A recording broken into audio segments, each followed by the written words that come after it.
ओए तू कौन है और तेरी हिम्मत कैसे हुई मेरे कैबिन में आके मेरी सीट के ऊपर बैठने की?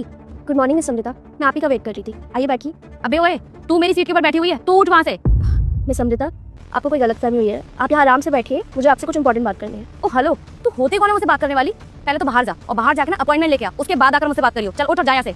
आई बड़ी बात करने वाली। शायद तू ना मुझे जानती नहीं है कि मैं कौन हूँ। इस कंपनी में ना बहुत बड़ी पोस्ट पर हूँ मैं। चल उठ और निकल यहाँ से। और तू मुझे एक बात बता कि तुझे इस कंपनी के अंदर घुसने किसने दिया?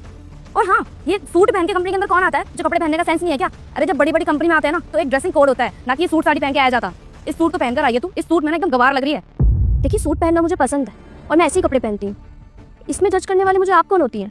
अरे इस सूट में अच्छा ही क्या है? तुझे पता है जो इस कंपनी की बॉस है ना वो विदेश में रहती हैं और यहाँ के पियोन तक की भी एक ड्रेस है। तो तू एक बात बता मुझे, तुझे सूट को पहन के अंदर घुसने किसने दिया? अच्छा, तो आपको ये किसने बोला कि इस कंपनी में ये रूल है कि कोई भी एथनिक वियर में नहीं आ सकता? देख अब ना तेरा बहुत ज्यादा हो रहा है। तू अपने आप को ना यहाँ की मालकिन मत समझ। अब उठ और निकल यहाँ से, क्योंकि ये चेयर ना मेरी है।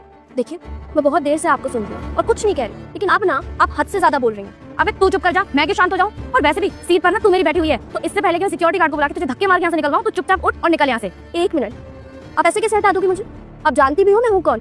मुझे लगता है तू ना ऐसे नहीं मानेगी। Security guard. मैम आप यहाँ? निशान, पागल हो गए हो तुम? इस 2 कौड़ी की औरत को मैम क्यों बोल रहे हो? मैम को मैम नहीं बोलूँगा तो क्या बोलूँगा? ये क्या बात कर रहे हो? तो हाँ जी यानी वो भी तुमसे मिलने के लिए। हाँ जी, बिल्कुल सही कहा ईशान ने।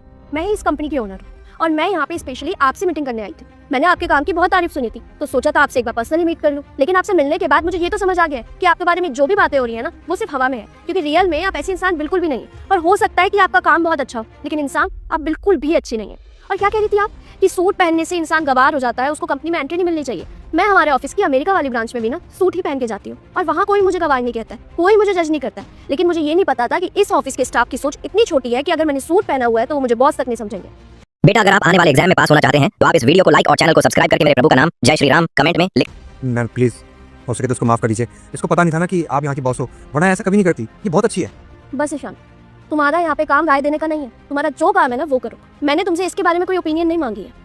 मैंने सोचा था कि यहाँ पे आके अमृता को प्रमोशन दूंगी और अमेरिका वाली ब्रांच में ट्रांसफर कर दूंगी, क्योंकि मैंने इनके काम की बहुत तारीफ सुनी थी। हो सकता है इनकी स्किल्स बहुत अच्छी हो, इनका काम बहुत अच्छा हो, लेकिन इंसान ये बिल्कुल अच्छी नहीं है। और मुझे अपनी कंपनी में अच्छे स्किल्स वाले लोगों के साथ एक अच्छा इंसान भी चाहिए, जिसको तमीज़ हो बात करने की, जिसकी कम्युनिकेशन स्किल्स अच्छी हो और जो लोगों को उनके कपड़ों के बेसिस पे जज ना करे। और वो आप में बिल्कुल भी नहीं है।